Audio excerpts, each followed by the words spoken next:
Muy bien.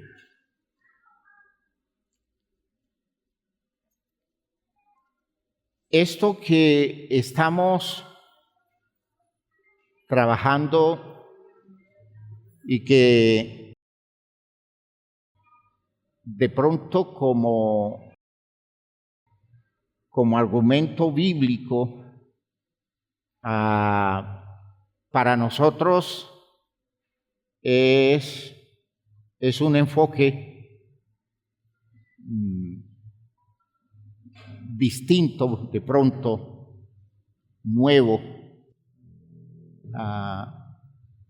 Nos obliga a hacer una revisión de nuestra perspectiva teológica. Eso es lo que nos toca hacer todo el tiempo, ¿no? En la fe del pueblo de Israel, la experiencia de ellos fue un proceso revelador, dinámico, creciente, progresivo. Oigan bien, progresivo.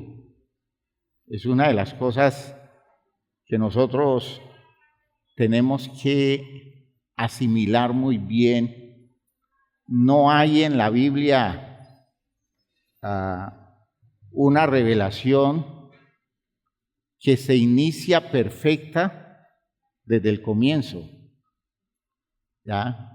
El proceso de revelación tiene las características del desarrollo del ser humano como persona, como especie, como sociedad.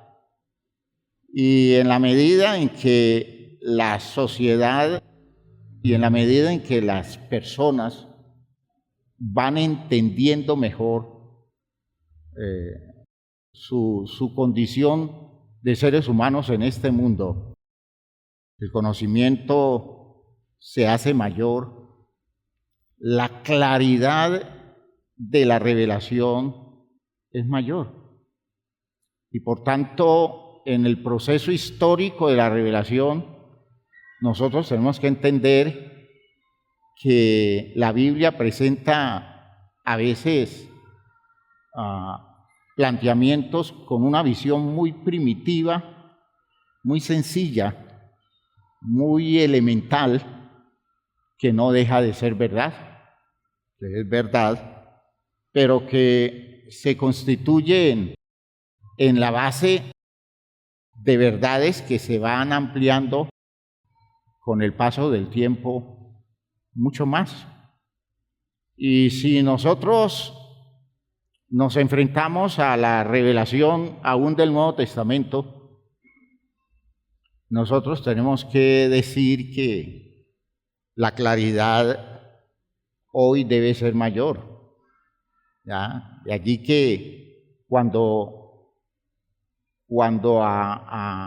nos enfrentamos, por ejemplo, al pensamiento de los judíos, en la visión tradicional de la religión judía, nosotros descubrimos que ellos piensan que la revelación perfecta, ideal, por excelencia, fue la que trajo Moisés. Por tanto, la revelación absoluta es la ley para ellos. Y todo lo que vino después fue una interpretación de esa ley, porque no puede haber algo más perfecto que eso. Fíjense que con ese enfoque que desarrolla el judaísmo, nosotros nos encontramos también en el cristianismo, ¿no? Esa interpretación que se hace del texto a lo largo de siglos, o en los siglos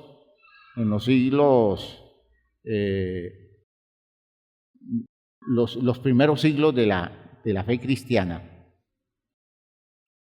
la elaboración de los concilios y todas estas cosas que se fueron dando, hace que la gente considere que la claridad ideal del conocimiento cristiano es la que ellos, los que construyeron o los que elaboraron esos concilios, lo que ellos entendieron, ¿ya? Y que no puede haber una verdad que trascienda lo que ellos entendieron. Y hermanos míos, ese no es el espíritu, fíjense que ese no es el espíritu profético. Cuando llegaron los profetas en el Antiguo Testamento, los profetas comenzaron a mostrar las limitaciones de conceptos primitivos, de elaboraciones, por ejemplo, elaboraciones de la ley, como la forma de plantear los sacrificios de animales y algo más grave. Antes de los sacrificios de animales estaban los sacrificios de personas, porque los israelitas llegaron a practicar eso en un enfoque distorsionado y tuvo que el grupo de profetas de Israel ir como colocando replanteamientos cada vez más, digámoslo así, más trabajados, más elaborados, más desarrollados, a argumentos estancados del pensamiento de la ley. Por ejemplo, cuando Samuel le dice al rey Saúl, se satisface tanto Jehová de los sacrificios, o sea, se satisface de los sacrificios Jehová y de los holocaustos más que de la obediencia. El obedecer es mejor que los sacrificios. Y decir eso, hermanos, en medio del manejo religioso de los israelitas, pudo resultar ser una cosa escandalosa, ¿ya? El obedecer es mejor que los sacrificios y el prestar atención más que la grosura de los carneros, ¿ya? Esa idea de la fe profética que se expresa en los salmos no quiere sacrificios que yo daría. Los sacrificios de Jehová son el espíritu quebrantado, al corazón contrito y humillado no despreciarás tú, oh Jehová. Fíjense ustedes que están superando niveles de claridad y dejando atrás algunos patrones religiosos que no resuelven la necesidad del hombre cuando la claridad ha crecido, cuando la gente puede ver las cosas mejor. Entonces Dios nos permite a nosotros descubrir una dimensión de la revelación que nos deja ver a Dios más grande, nos deja ver a Dios más poderoso y sobre todo nos permite a nosotros dignificarlo, mostrando claridades que le explican a la gente de la época cosas de Dios que desde el manejo religioso anterior a veces se quedaba corto para entenderlo, para explicarlo, porque la infraestructura del conocimiento no daba para más. ¿Ve? Eso siempre ha sido así. Eso siempre ha sido así. De hecho, siempre ha habido una enorme resistencia a eso.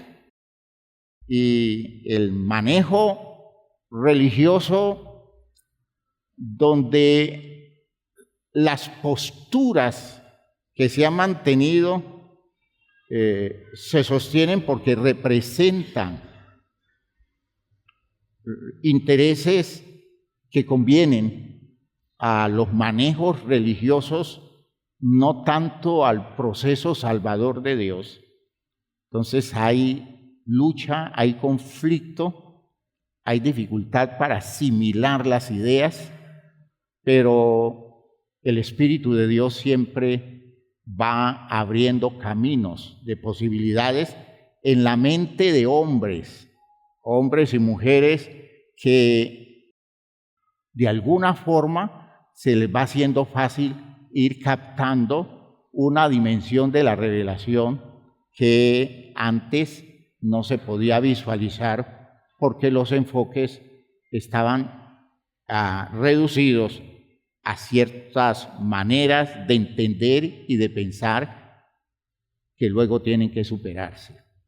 Yo quiero que entiendan que esos son los procesos de Dios. Ahora, no quiere decir que si uno perteneció a otra época y no pudo entender sino lo que pudo entender, porque no había más, no quiere decir que por eso no se va a salvar. Cuando se acabe este mundo y lleguemos a la eternidad, descubrirán las personas que estén viviendo el último tiempo que la gran verdad de Dios era una cosa totalmente desconocida y que lo poquito que se entendió apenas logró permitir vislumbrar algo, pero la grandeza de la verdad de fondo, hermanos, eso todavía está oculto.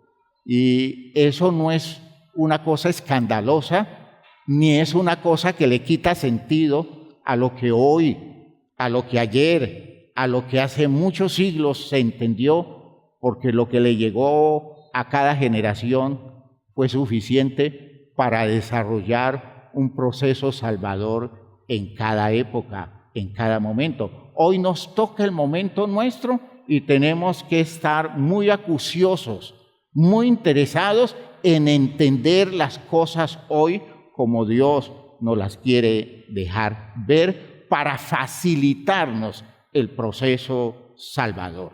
A veces, cuando uno trata de visualizar cosas que, por ejemplo, hace 100 años, hace 50, hace 150, hace 200 años, se entendía. Y trata uno de ubicarse frente a eso, entendiendo que la vida actual está haciendo una demanda muy distinta de la de aquel entonces. Si uno no hace el esfuerzo por actualizar su claridad, muchas veces esa información religiosa, eso que se llamó conocimiento suficiente, se queda corto y entonces las personas generan conflictos de fe porque la vida les está demandando una claridad mayor.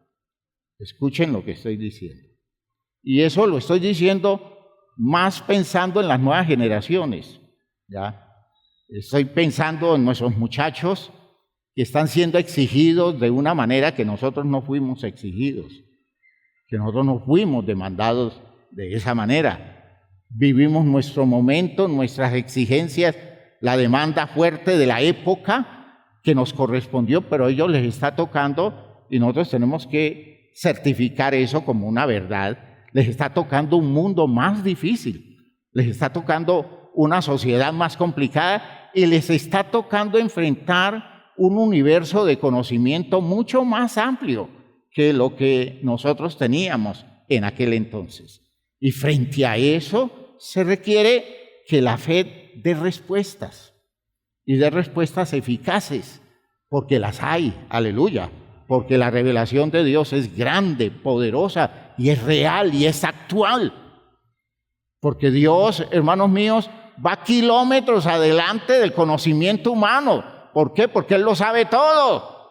Él es el creador y tiene un deseo ferviente, podemos decir, de querer transmitirle a los hombres ese conocimiento, y por eso cuando el hombre, el ser humano, amplía la frontera de su mente, lo primero que quiere hacer Dios es llenarle esa cabeza renovada con posibilidades de claridades nuevas, llenarle la cabeza con las razones de Él, que son actuales. ¿Para qué? Para que el vacío del mundo, la necedad del mundo, para que la mentira del mundo no cope espacios reservados para el conocimiento de Él. Aleluya. Esa es la delantera que la iglesia debe tomar siempre. Esa es la iniciativa. ¿Ya?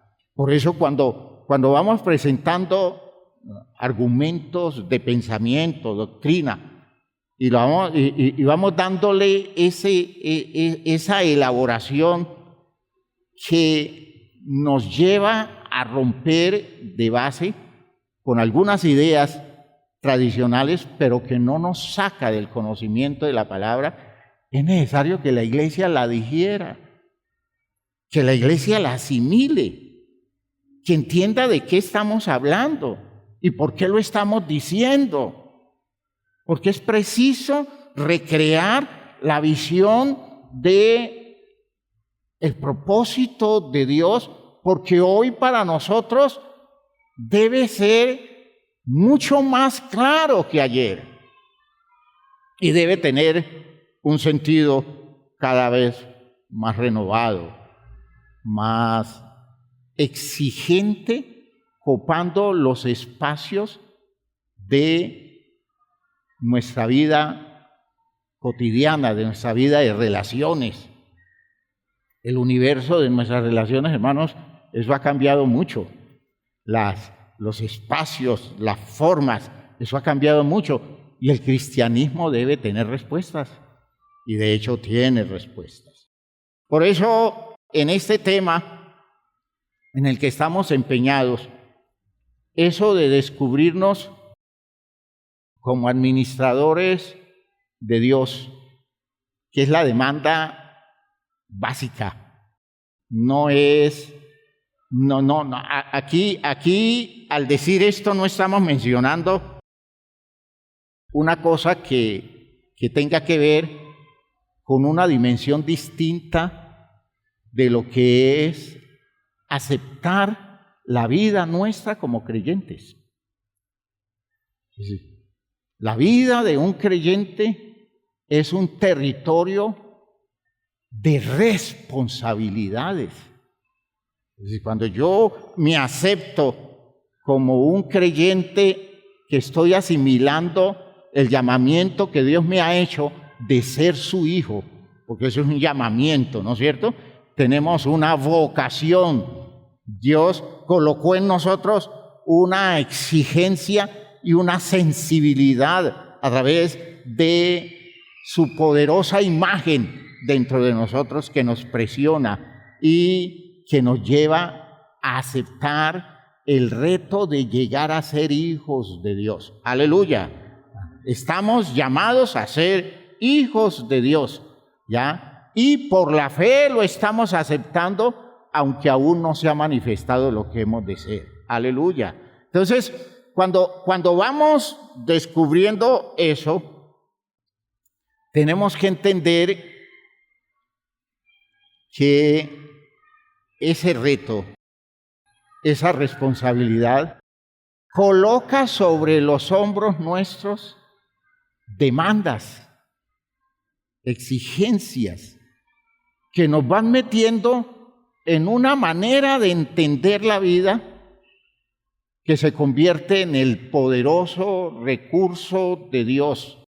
Primero, para salvarnos a nosotros, porque a través de esas posturas de fe que asumimos con responsabilidad, Dios nos está salvando. Todos los días nos está salvando. Yo descubro los caminos salvadores por donde Dios ha conducido mi vida y le doy la gloria a Él.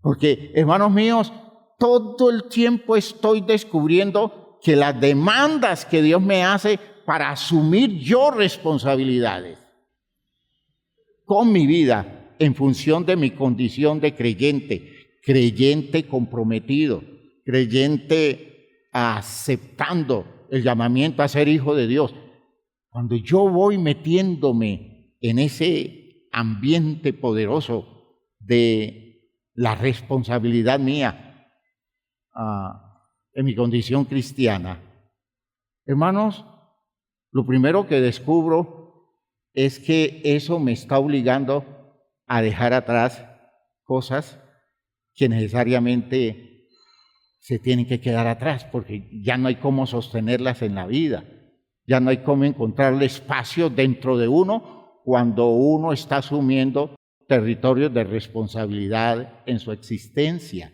¿ya? Y entonces ese ir dejando atrás etapas, ir dejando atrás formas de pensar, formas de vivir, hermanos míos, eso es salvación.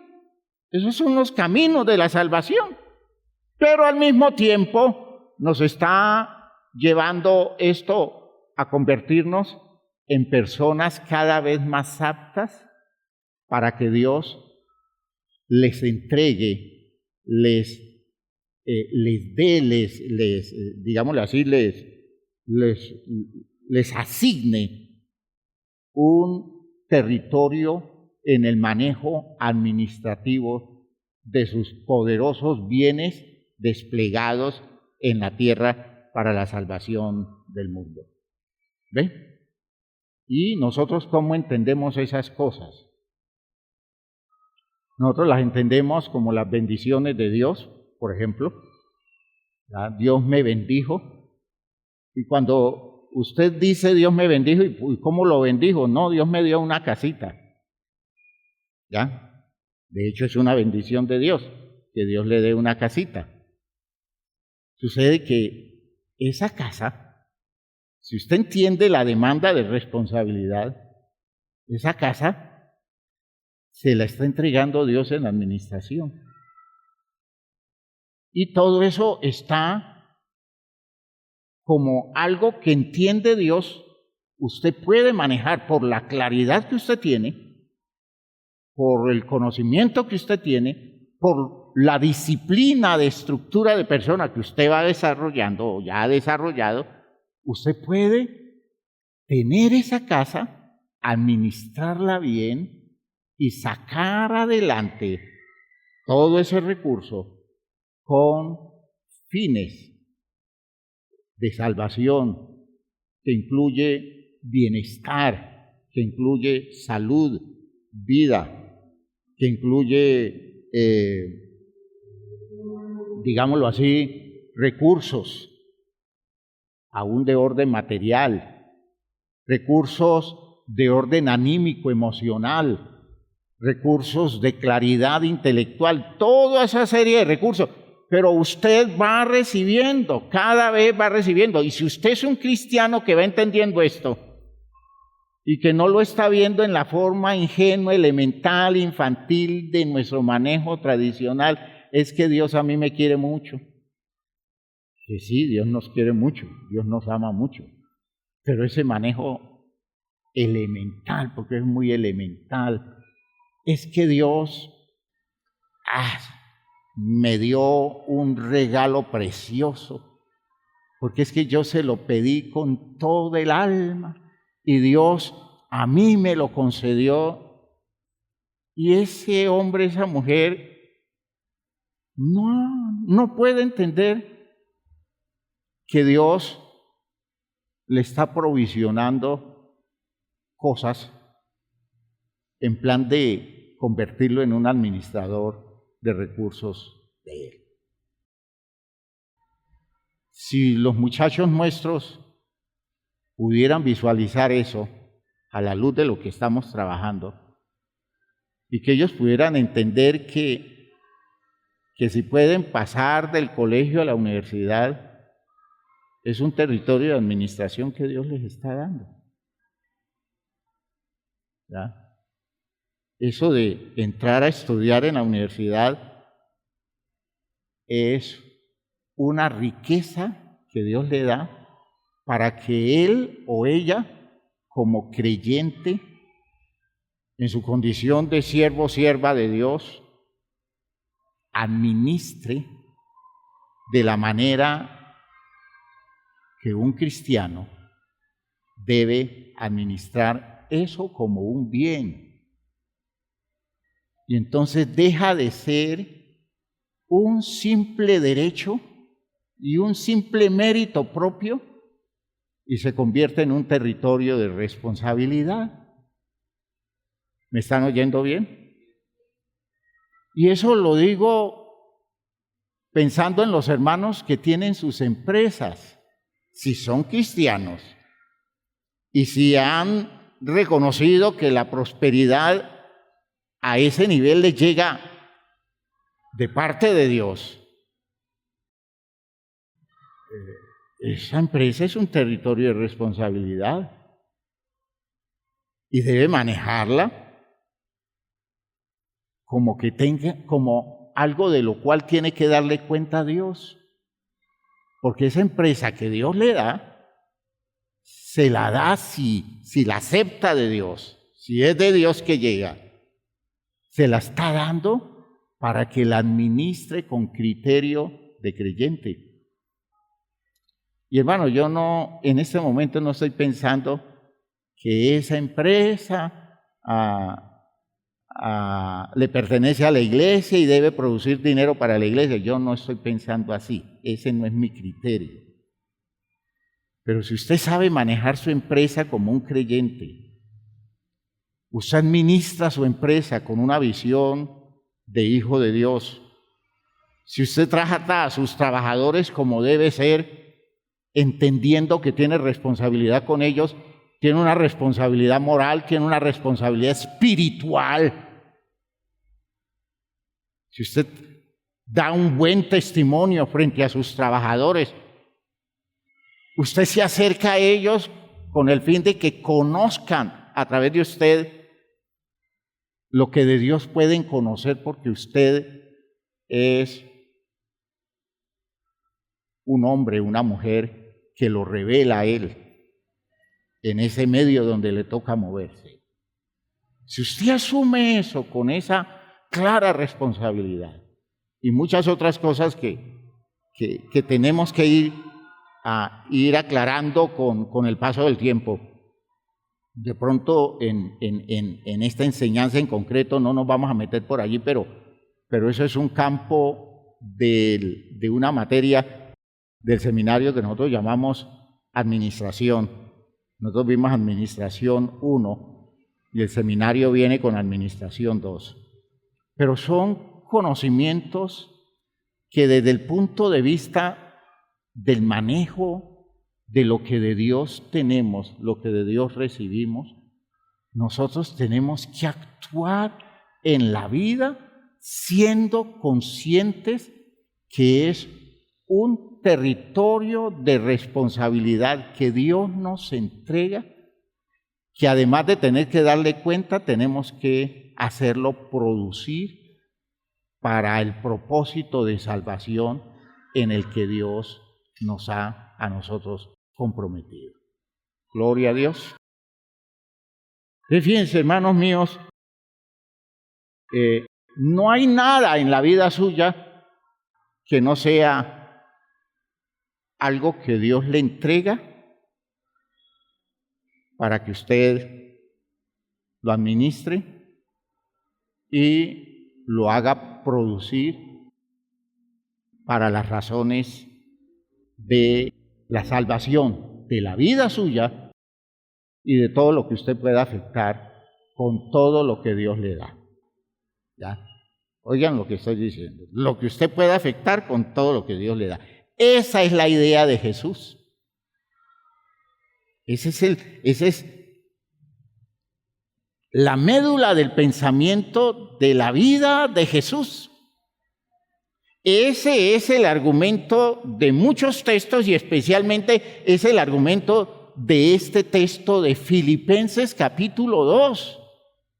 Esa es la manera como Jesús enfoca su propia vida. ¿Ya? Una vida en la condición de una persona que tiene el llamamiento del Hijo de Dios, la vocación del Hijo de Dios, comprometido con Dios, hasta los tuétanos, todo el ser de él está comprometido con Dios, porque todo él se ve como un territorio donde Dios quiere expresar su propósito y se ve enriquecido en todos los aspectos de las posibilidades de su vida con todo lo que recibe de Dios, que fíjense que desde el punto de vista material no era gran cosa, porque materialmente no recibió nada, ¿ya? No se movió en esa esfera de un poder económico, pero tuvo una claridad enorme de la interpretación correcta aún de su propia biología, cómo vio su vida, cómo vio su cuerpo, cómo visualizó su mente, qué actitud tomó cada vez que esa claridad se ampliaba y cómo se enfrentó a este mundo con todos esos recursos de Dios, con toda esa provisión, esa riqueza recibida de Dios, cómo se enfrentó para sacar adelante la causa de la salvación de Dios en relación con su propia vida y cuando él fue ampliando su visión en relación con toda la humanidad a la que asumió desde el territorio de su propia existencia. Un compromiso con Dios y un sentido de responsabilidad que lo hizo sentirse comprometido o lo hizo sentirse responsable del bienestar de todos los seres humanos. Fíjense, una ampliación de la visual de responsabilidad enorme. De hecho, eso debió ir creciendo en él cada vez más, entendiendo que era como ese descubrir que él estaba aquí para consagrarse a la búsqueda de la obtención de todas las provisiones posibles de Dios para poder enriquecer a la gente que alrededor de él se movía en medio de grandes necesidades, en medio de experiencias emocionales, afectivas terribles, los ve como ovejas que no tienen pastor y hace que sus discípulos se comprometan con esa visión de él y les dice a sus discípulos: rueguen ustedes al Señor de la mies para que envíe obreros a su mies. Observen que es un hombre que entiende que hay un compromiso con todo lo que en este mundo se pueda hacer por los hombres en relación con todo lo que Dios puede darles, con todas las posibilidades de bienestar y especialmente con todos los recursos de salvación que al alcance de ellos pueda llegar. Aleluya. Observen ustedes que ese es Jesús. Porque a veces nos quedamos con el Jesús que evidenciamos religiosamente. No, veamos al hombre Jesús comprometido con el ministerio, pero no el ministerio formal, porque él no se vio ministro formal, no fue sacerdote, él no se movió en el territorio del conocimiento o manejo religioso de los rabinos de la época. Él no expresó su visión como la condición de un profeta al estilo de los profetas que existían en su época, ¿ya? Él se emparentó más bien con los profetas que reconoció en la revelación de la Escritura, que no se identificaban con el manejo cultural de la época. Jesús entendió su ministerio como una enorme responsabilidad con la salvación, primero de su pueblo y luego del mundo entero. Gloria a Dios. Y hermanos, entendió que debía provisionarse más y más y más por el bienestar de todos ellos. Yo por ellos me santifico, decía en su oración al Padre, hablando de las personas que eran sus discípulos y los discípulos de sus discípulos. Yo por ellos me santifico y me santificaré aún más para que ellos también sean santificados en la verdad. La verdad es una dimensión del ministerio de Jesús enorme. Esa expresión, verdad, como principio, como conocimiento, como experiencia. La verdad era una realidad enorme en Jesús y Jesús la aclaró, Jesús la dimensionó en su propia vida de una manera especial y esa verdad Jesús la convirtió en riqueza salvadora para la gente que alrededor de él podía crecer. Aleluya. Jesús enriqueció a la humanidad con la verdad, con una claridad de la vida, con una claridad de Dios que nadie hasta entonces y después de eso, nadie ha podido adquirir o entender o visualizar o tener la profundidad que él tuvo. Piensen ustedes que ese es el administrador de Dios.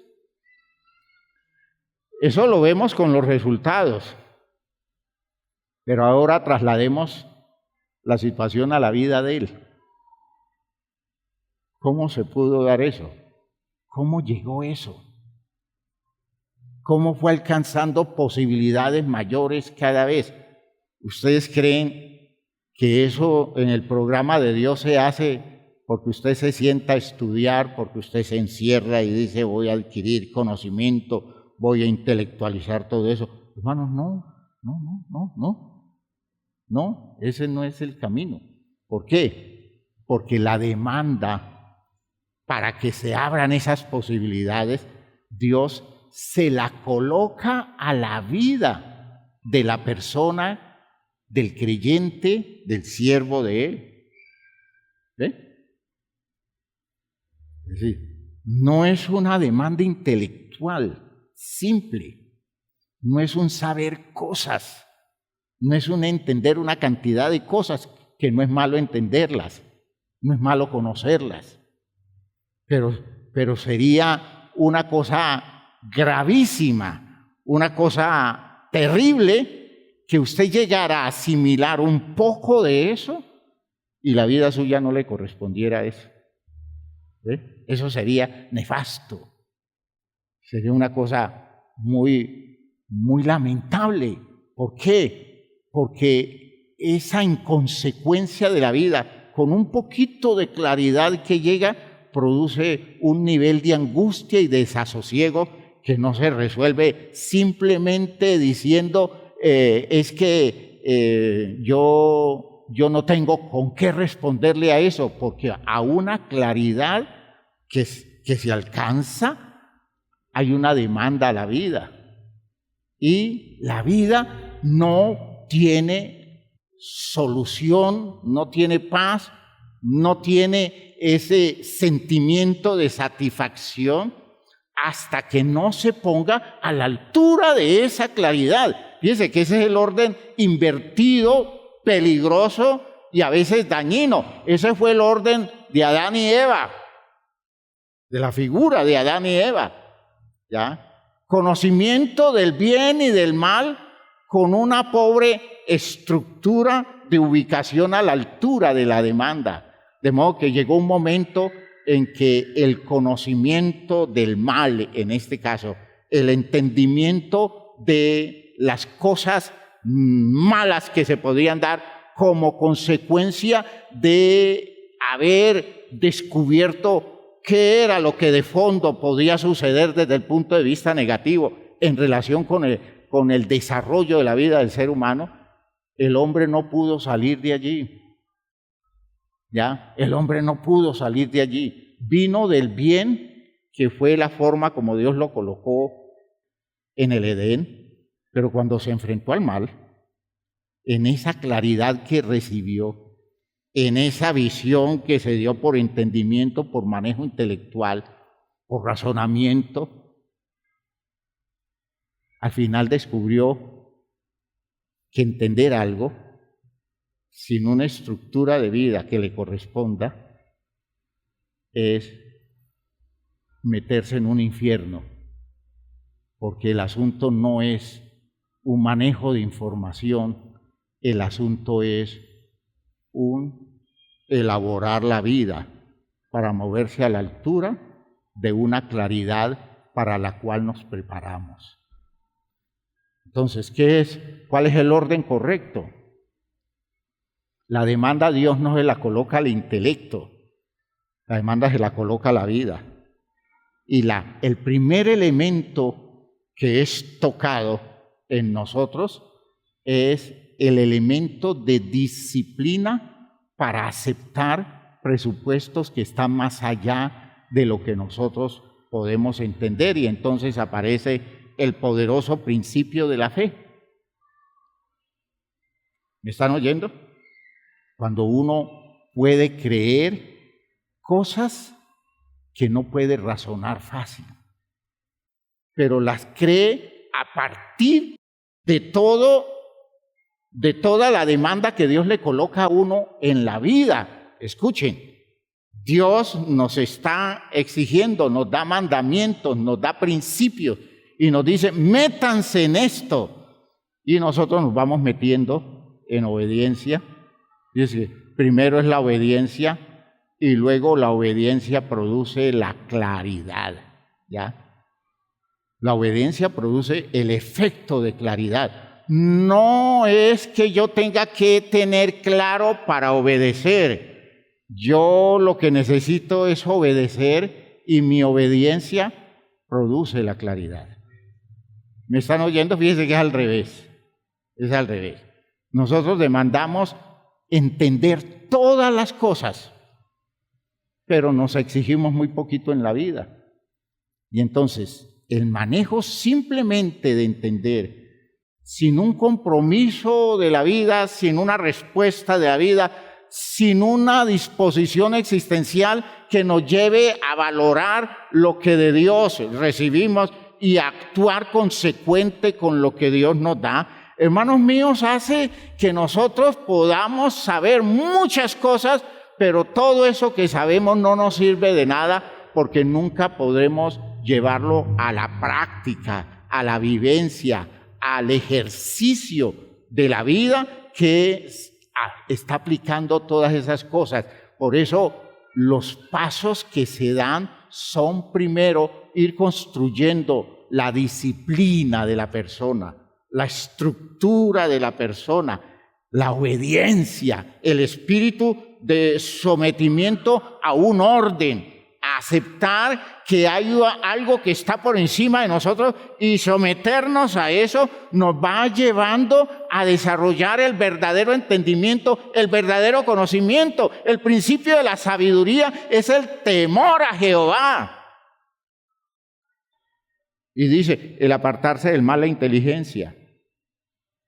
Es el compromiso que nosotros tengamos para ir haciendo todo lo que Dios nos manda, renunciando a ideas nuestras, a presupuestos nuestros, al programa nuestro como lo entendemos, como lo manejamos a nuestra manera, como lo sentimos, como nos gusta, y dedicarnos a aceptar lo de Dios que está más allá de todo lo que nosotros podamos entender y conocer en detalle, pero que en la práctica, en la obediencia, vamos logrando que nuestra vida vaya alcanzando la altura para que la claridad que trae como consecuencia le vaya dando sentido a todo lo que vayamos haciendo en esa existencia que Dios nos da. Espero que me esté explicando bien. Porque las razones de Dios no son fácilmente entendidas por nosotros. ¿Ve? Uno no puede entender todas las razones, pero uno sí puede conocer quién es Dios. Y si yo sé quién es Dios, y si yo sé que Dios es mi creador, Y si yo sé por principio que Dios me asume como su hijo, si yo sé que Él está buscando todo el bien para mí, entonces mi esfuerzo central está en dedicarme a aceptar todo lo que Él me dice, todo lo que Él me propone, todo lo que Él me ordena, lo tomo como principio, lo tomo como norma, lo tomo como demanda de la vida. Y cuando me voy metiendo a vivir en obediencia a todo eso, el resultado que trae como consecuencia es un entendimiento mayor y un enriquecimiento de las posibilidades de mi propia vida. ¿Ve? Y me va convirtiendo eso en una persona que no solamente estoy desarrollando la estructura para tomar en serio a Dios, sino una persona que está conociendo más del secreto de Dios y una persona que se hace apta para recibir de todas las formas la bendición de Dios con la que enriquece, convirtiéndome en administrador de unos recursos con los cuales Dios quiere seguir obrando en el mundo y salvando a la gente en el mundo. ¿Ve? La virtud más grande del Señor Jesucristo fue tomar en serio a Dios desde niño. Esa fue la virtud de Jesús. No pensar que Dios es una idea religiosa. Para Jesús, Dios desde muy temprano comenzó a ser la realidad de fondo que le daba sustento a su propia vida. Y por eso aceptó sin chistar, aceptó sin ponerse a elaborar argumentos de discusión, aceptó como se lo presentaban el principio, ¿ya? Y a partir de ese aceptar el principio y de comenzar a moverse alrededor de la obediencia de ese principio, fue que él comenzó a descubrir la revelación de fondo. Oigan bien, una revelación que lo fue metiendo en las profundidades del conocimiento del propósito de Dios. Aleluya. Y en esa actitud de un hombre que se va metiendo en claridades mayores y en compromiso mayor, fue descubriendo el gran secreto del programa de Dios que se convierte en nuestra revelación base de la fe cristiana. Y por eso Jesucristo, cuando al final de su vida, llegando a la cruz del Calvario, Él termina por aceptar su destino como el cumplimiento de un propósito que está más allá de las condiciones comunes de la vida de cualquier ser humano común y corriente, es porque Él ha logrado entender de Dios, hermanos míos, verdades que ningún otro hombre hasta entonces había entendido, y porque Él se dio cuenta que en esa disposición suya estaba la riqueza suficiente que necesitaba la humanidad para lograr su pleno desarrollo en el propósito de Dios. Aleluya. Gloria a Dios. Por eso cuando dice Pablo, haya pues en vosotros este sentir que hubo también en Cristo Jesús, es precisamente eso. Si usted es capaz de comprometerse con Dios en el espíritu en que Jesús se comprometió, a donde lo va a llevar eso es muy lejos. Lo que va a alcanzar usted con eso es incomparable. Y el resultado de eso al final va a ser una oportunidad de salvación que usted siquiera se la había imaginado, y una manifestación del poder de Dios como usted nunca lo ha podido vivir. Poder suficiente de Dios expresándose a través de su vida, que puede salvar la vida de mucha gente, que es nuestra experiencia de dar testimonio frente al mundo de la obra redentora de Cristo Jesús a través de nuestra vida, del compromiso de nuestra vida. Por eso el apóstol Pablo, diciendo de Jesús o presentándolo como alguien que tiene claridad, y que la claridad que tiene lo lleva a tomar decisiones para dejarse trabajar por Dios. Dice, el cual siendo en forma de Dios. Este texto es un texto que confunde, porque es un texto escrito en un poema. El poema, a partir del versículo 5 de Filipenses 2, es un poema. Si ustedes ven versiones de la Biblia en donde la poesía está escrita en forma de poesía, la forma poética del texto comienza en el versículo 5, ¿sí? Miren el versículo en sus Biblias, en su versión de la Biblia, no sé cuál tenga. Abra su versión de la Biblia.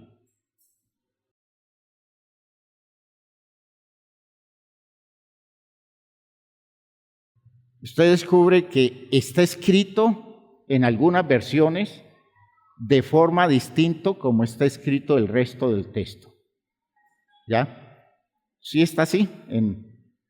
Para los que no tienen esas versiones, busquen al compañero que tenga una versión así. ¿Ya? ¿Sí? Mírenla allí.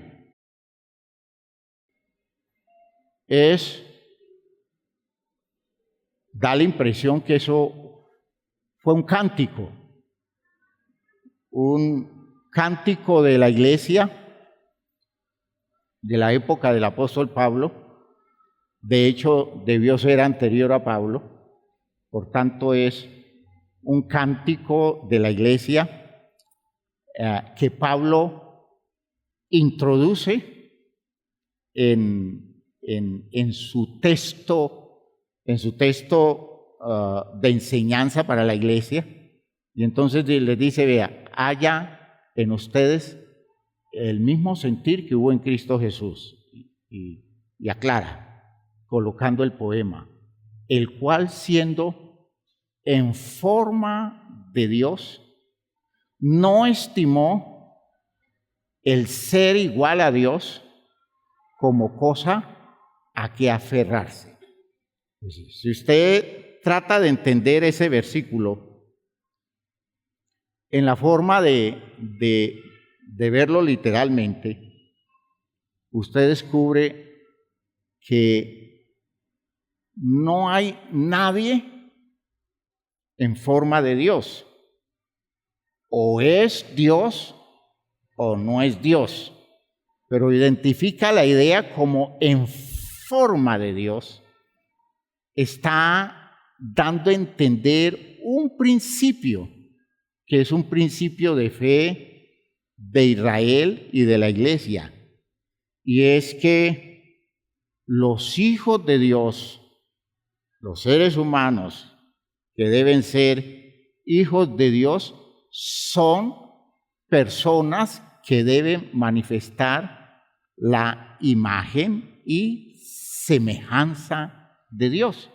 Entonces, al identificar a un ser humano con aquella condición que caracteriza al ser humano hecho y presupuestado por Dios, porque Dios hizo al hombre a su imagen y semejanza, un ser humano en su fe puede alegar derecho divino, que es lo que está diciendo el texto, siendo en forma de Dios, hecho con condiciones en las que la semejanza y la imagen de Dios se refleja en él, hecho en la condición de alguien para tener derecho divino como hijo de Dios, no estimó eso como referencia reclamando méritos, reclamando derechos, reclamando posición, sino que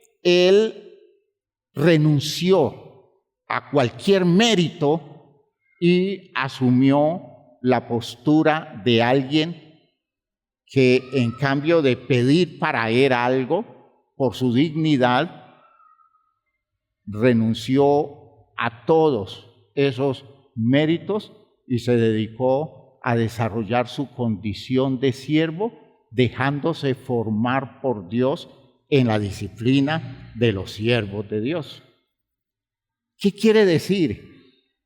Aceptó negaciones, aceptó el hecho de no tener privilegios, aceptó el hecho de enfrentarse a limitaciones, aceptó el no tener poder y ascendencia, dominio, porque era un derecho,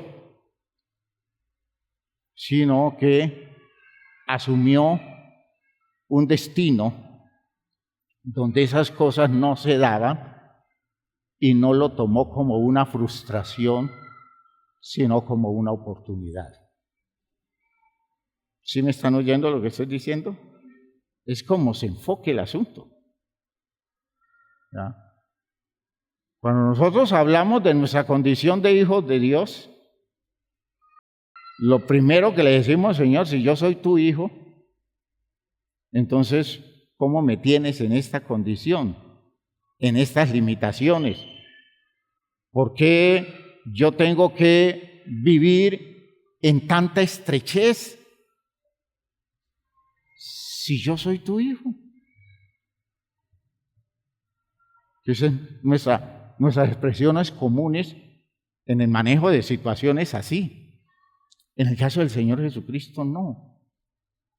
Él, pudiendo reclamar derechos, porque a eso se está refiriendo el poema, pudiendo reclamar derechos, pudiendo decir, yo tengo claro que si me dispongo a aceptarte como padre y yo ser tu hijo, tengo derecho a la gloria tuya, porque eso es una promesa profética que viene desde muy atrás. Pero Señor, yo entiendo que no son así las cosas como tú las quieres. Yo entiendo que no me quieres como alguien que reclame derechos, sino que me quieres como alguien que se disponga. Aleluya. Eso usted lo va a leer en el texto de Hebreos, en el capítulo 10, en el versículo 5, Hebreos 10, 5. Los dejo con ese texto para que lo revisen ustedes, a la luz de esto último que he dicho.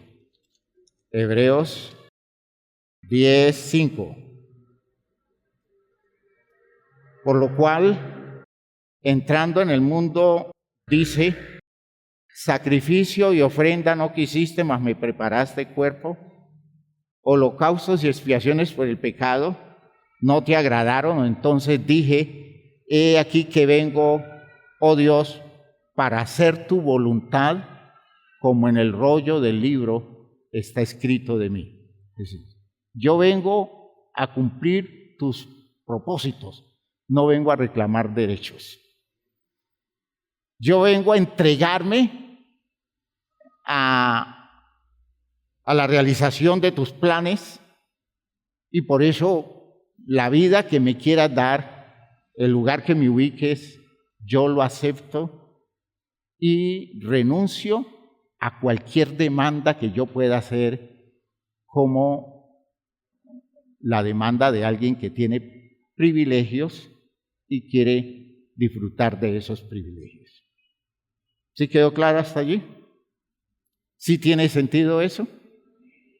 Observen ustedes que no buscó nada para sí, porque fue entendiendo por dónde es que Dios quería las cosas. Y eso lo convirtió en una persona de mucha disciplina, una disciplina que comenzó en su infancia, y el propósito de Dios era llevarlo hasta el desarrollo pleno, que vamos a ver cómo lo va logrando. ¿Hasta aquí va claro, hermanos míos? Pónganse de pie, por favor.